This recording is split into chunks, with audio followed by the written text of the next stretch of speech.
Si abbracciano commossi. Alice Prettolo spiega candidamente di non essere ancora pronta a lasciare Luigi Gorza, amministratore delegato di Ard Raccanello di Padova, alla presidenza del gruppo giovani di Confindustria Veneto Est. Imprenditori e dirigenti giovani sono considerati quelli compresi fra i 18 e i 40 anni di età. Il bilancio di un mandato quanto diverso è dalle promesse del mandato all'inizio?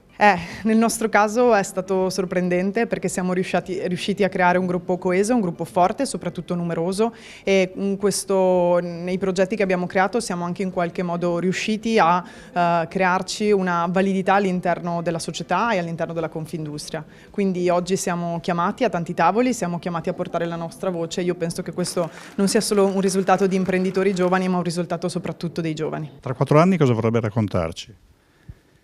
Che è andato tutto bene.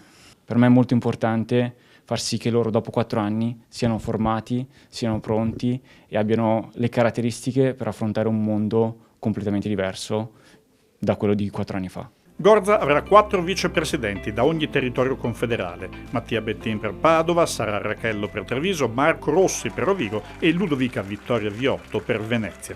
Viviamo in un mondo che è estremamente complesso, un mondo che non ha un futuro ben definito.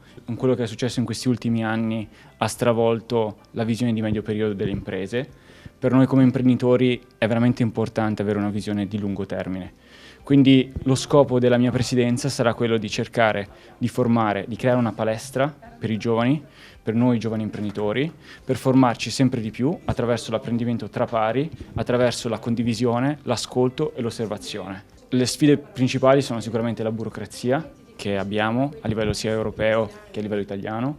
La sfida è le guerre che comunque continuano, che comunque condizionano l'energia, condizionano gli approvvigionamenti.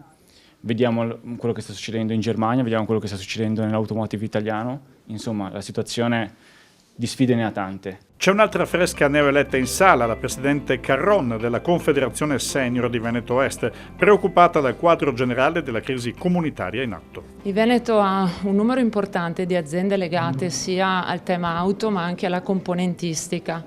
È circa l'8% del PIL nazionale le industrie che lavorano nell'automotive. Quindi indirettamente diventa un problema legato anche alla forza lavoro delle nostre aziende, perché un po' le auto tedesche e francesi parlano veneto, perché molta componentistica arriva da questa regione e per cui andiamo sicuramente a incidere sia sulla forza lavoro ma anche su quella che è sempre stata una nostra forza, che è l'export. E quindi una crisi tedesca diventa anche una crisi nostra. In una fase come questa come si programma per 4 anni? Da parte mia cercheremo di essere a fianco delle imprese, perché il nostro ruolo come associazione è questo, per cui noi dovremmo esserci a fianco, ripeto, sia in servizi innovativi ma proprio per cercare anche di trovare soluzioni anche per le aziende manifatturiere di questo settore. I giovani, in particolare i giovani imprenditori, che forza in più danno alle imprese? Noi siamo imprenditori giovani, come piace dire, dove l'età deve essere vista solo come un vantaggio, perché abbiamo quell'energia, quella determinazione per affermare con ancora più forza quelle che sono le nostre istanze. C'è bisogno di avere un giusto equilibrio. Quello che è la cosa più positiva per le imprese è una cogestione in cui più generazioni di imprenditori si affiancano con l'esperienza dei senior e l'energia dei giovani. Quando ci sono questi passaggi, quando c'è la volontà di fare questi passaggi, le imprese sono sane e se le imprese sono sane tutto l'ecosistema sta bene.